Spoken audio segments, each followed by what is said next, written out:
Right now, we're going to, I'm going to ask Tim Slocum and Joe Cashin to come up, who are our leading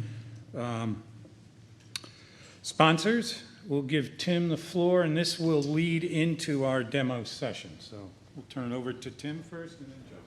You're all probably wondering what about the actual application of liquids.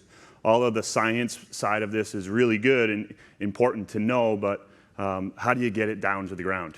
And me as a representative, the New England dealer for Voight Smith Innovation, also known as VSI, we supply the equipment to apply the liquids, whether it's sidewalks, parking lots for private contractors, and also roads.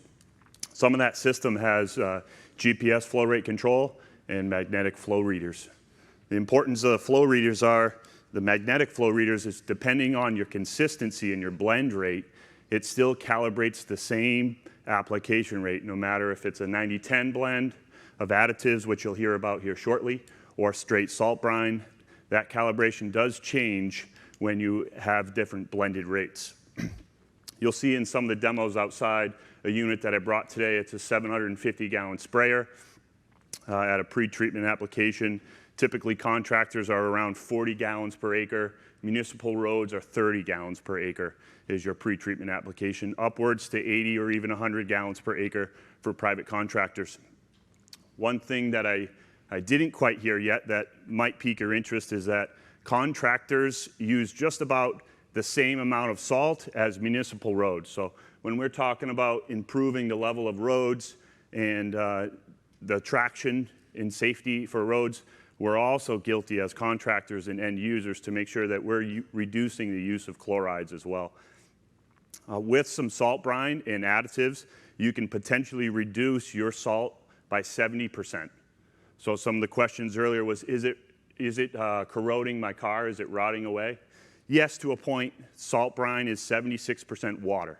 What it's doing with the salt is allowing you more time to get out and use mechanically means, live edge plows, or other practices in order to remove the snow best way mechanically, and then buying yourself some time to be able to de-ice and prevent the bonding of snow and ice.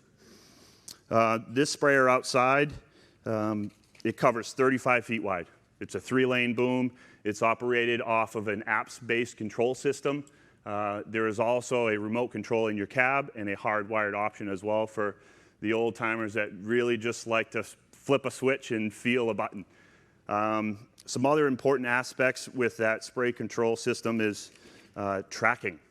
How do you track how many gallons per acre? With the GPS flow rate control system, you can have your system engaged to your target application rate at a stop sign, start driving, and it will automatically control through the GPS system connected through Bluetooth how much gallons per acre or gallons per lane mile. You can choose between the two.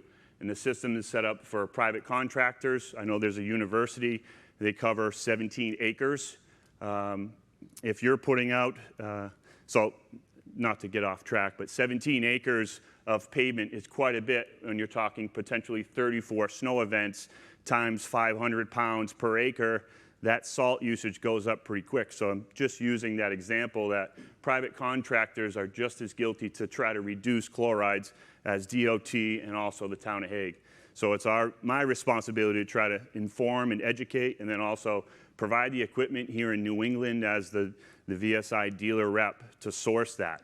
So those are important things to not look over. Some other, what you'll see outside that you may not be able to hear, but some important aspects of that spray unit is that unit outside today has sprayed 80,000 gallons last year. It's still at a condition to where it can bring it to a show, where in this lakes region it is still through the magnetic flow meter, and it provides service to local hospitals, and that's a 24/7 operation. As far as safety, in that hospital platform, there is a reservoir that's watershed, and that's the reason why our business is there, and we've gotten into liquid applications and best practices to apply it. I am a certified snow professional. We do use Metal Plus plows in those accounts, and we understand the benefits of mechanically reducing and using your live edge plows to get rid of as much snow as possible, as well as your liquid application. I don't believe we'll ever be able to get away from a granular rock salt, which is probably contrary to what you've heard so far, but with the moisture that we have in New England, with the heavy wet snow, your liquid de-icing application dilutes too quickly to be safe over time. So if you have questions about that, or if I'm wrong, I would love to be corrected, but pre-wetting rock salt can really help reduce the use of chlorides by 25%. We've seen mechanical reduction with the live edge Metal Plus plows by 40%, and when you're using additives, as you'll hear just in a moment, that can reduce chlorides up to 70%. So there's some huge savings there that should not be overlooked, whether you're from a private contractor, a municipal contractor, state DOT. So that's something that is very important, and that's what brings me here today. Any questions that you guys may have? I apologize for the slides, but I think the equipment outside will really do the speaking for what are the best practices and some of the equipment that's available in order to get the liquid on the ground consistently.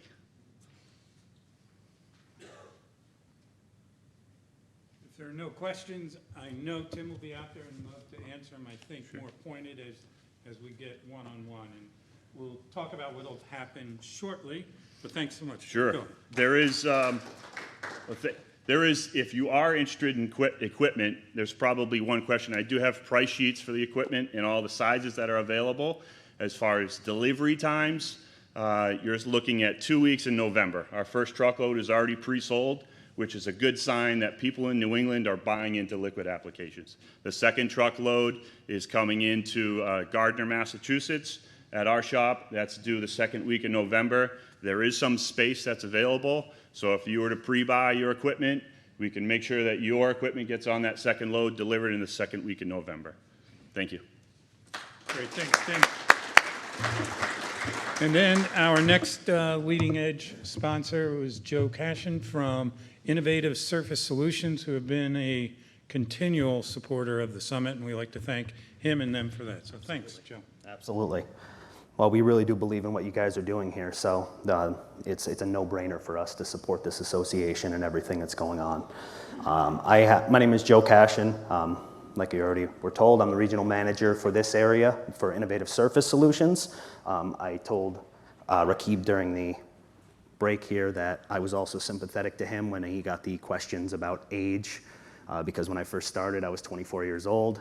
I was doing this job and I was walking in and I was talking to guys who've been plowing for 34, 40 years, and they were looking at me like, get out of here, kid. You know, we know more about this than you'll ever know. But the gray hair started to set in, and all of a sudden people started to listen to the content a little bit more, and they realized that I was right. So that was a huge benefit.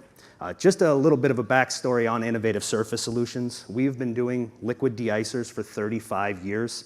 So while a lot of this information may be new to some people, to us, this is a lot of good information that we've been trying to spread for a long time.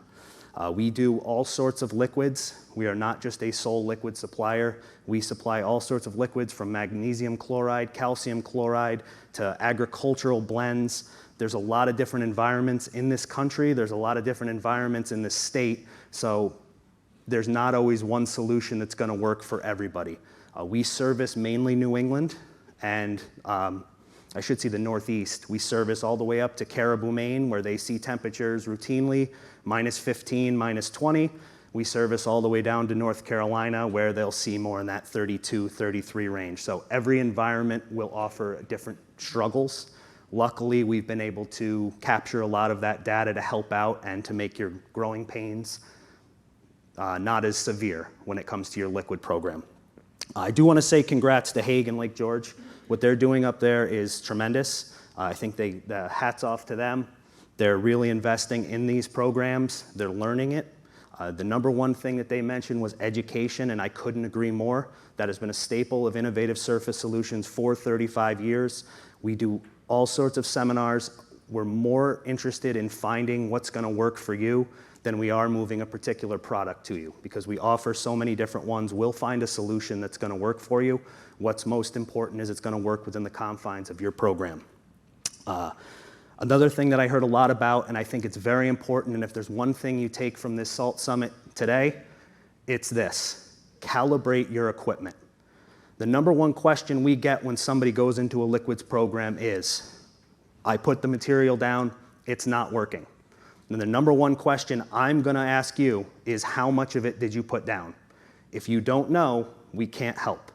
So knowing how much material you're putting down, especially, and I'll give you a little context, you're putting down white salt, let's say.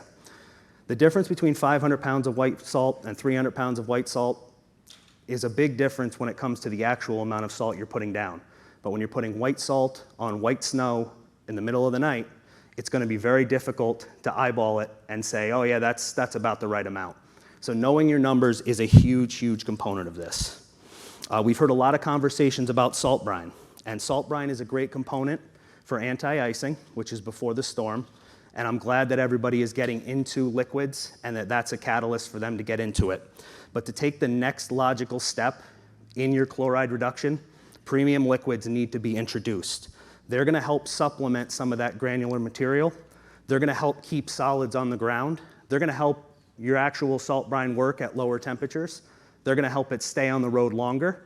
And they're going to make it more viable for your operation. I always like to use some hard numbers here. I'm not a science guy, I'll be the first one to admit here. I can't follow the presentations we did earlier about science because that was above my pay grade. But it was great information, and I know it's going to help out the Lake George Association here, but everybody talks about sodium chloride for anti-icing. Sodium chloride contains 2.28 pounds of sodium per gallon. And I think, Tim, you alluded to that as well. So by comparison, magnesium chloride at 26% concentration is going to have 2.71 pounds of chloride per gallon. So if you look at that, you'd say, well, mag chloride has a lot more chloride, so why would we use that? But when you look at the application rates of these materials, that's where we have to start playing around. So the actual application rate for anti-icing for magnesium chloride is 16 to 29 gallons per lane mile, where if you're using salt brine, you're looking somewhere between 40 and 50. So when you're actually looking at the amount of chloride that's going into the environment, sometimes utilizing a premium liquid can actually help you reduce the amount of chloride that you're implementing into these waterways and streams. So I always like to highlight that because we have to look at this total numbers here. You'll see some of the equipment outside. Those VSI units are beautiful. They are really, really nice units. I recommend you take a look at those. They've got all the calibration you need, all the bells and whistles you need, and they're really, really nice units. The owner of that company, Jordan, has done a great job with those pieces of equipment and should be commended on those.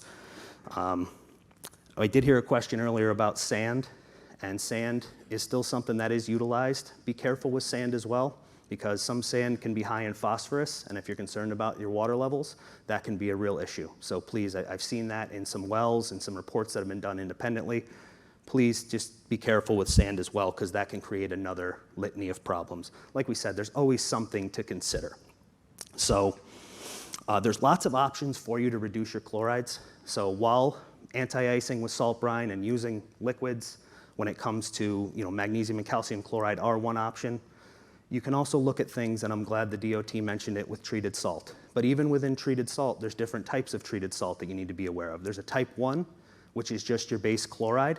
And then there's a type 2 that actually has an agricultural component that will help resist refreeze. So these are all things that we try to educate on. Again, I don't want to bill our company as a sales company. We do sell liquids. If you open up your binder that was provided, we have a 40 million gallon capacity terminal in Glenmont, New York. We bring in ocean vessels, rail cars. Our supply is strong. As everybody else has struggles with their supply chain, we are not having those because we brought in material earlier. We can help you out, whether you're the smallest town in the state or whether you're the biggest DOT entity. We can help you when it comes to finding a solution. So I implore you that if you are going to start a liquid program, sometimes it's as simple as just putting treated salt on the back of your truck. And those reductions can be big. They can help with corrosion. They can help with a lot of the different pain points that you'll see. So before you I implore you, before you do have a program, before you get set up with a program, have a talk with us. We might be able to help you out. We can crawl before we run with these initiatives. We want to get buy-in. We want to make sure that your crews are happy. They see the results, because if they're happy, then you're going to run into a situation just like in Hague, where then they start grabbing the bull by the horns, and now, you got to slow them down to help with their reduction. So I really do, like I said, I want to thank everybody for having us here. This is something that we will continue to support. It's an initiative that we strongly believe in. If you're interested, we do have some samples of just a variety of the liquids that we have.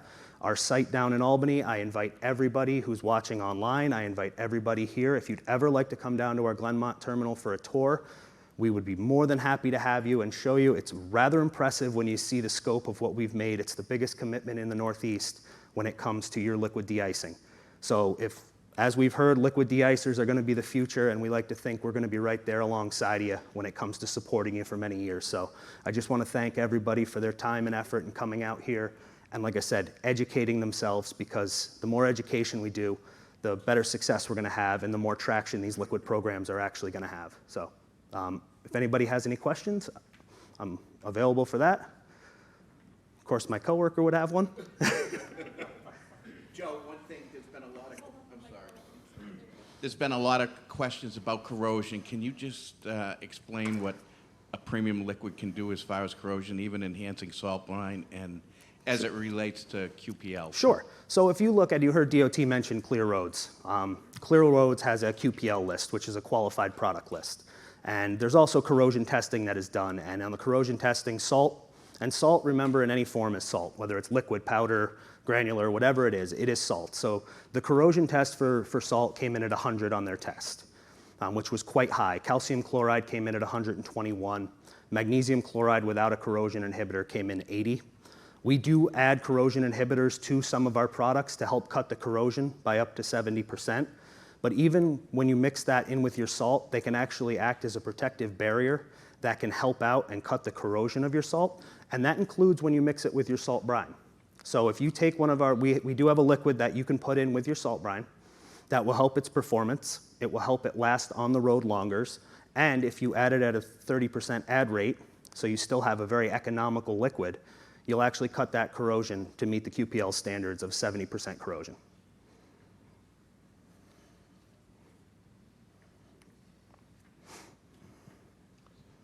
Thanks for your time. I'm no scientist either, and I just want to check if you did say that sand can contain a fair amount of phosphorus, if you did say that, could you speak about that?